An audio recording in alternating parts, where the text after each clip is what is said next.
Si tu fais cette chose, les gens ont déjà perdu le respect pour toi.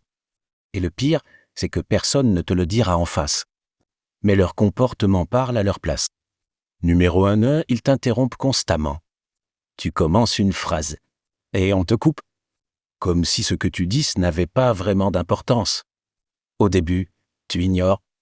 Mais à force, ça devient normal. Et quand quelqu'un se permet de te couper sans gêne, c'est souvent qu'il ne te respecte pas vraiment. Numéro 2, ils ne prennent pas tes messages au sérieux. Tu envoies un message. Et tu attends. Réponse des heures plus tard. Ou aucune réponse. Meist ufaku, ils sont actifs ailleurs. La vérité, c'est simple. Les gens trouvent du temps pour ce qui compte pour eux. Et Konteun n'est pas une priorité. Oh, SV Voigt. Numéro 3, ils annulent à la dernière minute. Toujours une excuse, toujours un imprévu.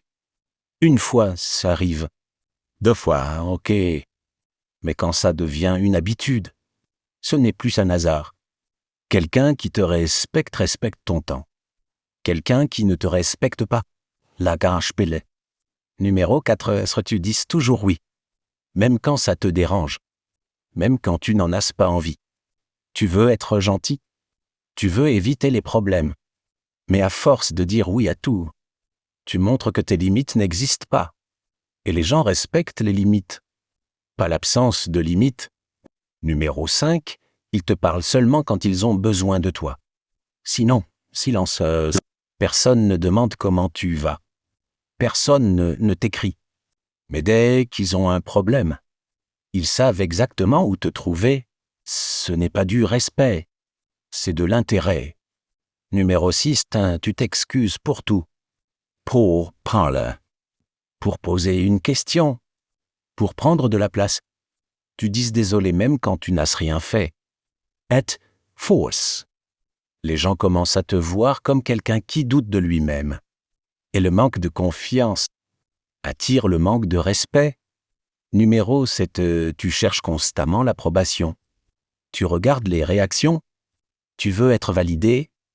Tu ajustes ton comportement pour plaire. Mais plus tu cherches à être accepté, moins les gens te respectent. Parce que le respect ne vient pas de la validation des autres.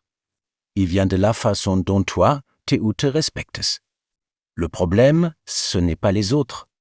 C'est ce que tu acceptes sans rien dire. Le respect ne se demande pas. Il se construit dans ta manière de parler, dans ta manière de poser des limites, dans ce que tu refuses de tolérer.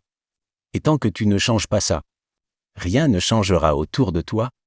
Si tu veux comprendre la psychologie des gens, abonne-toi.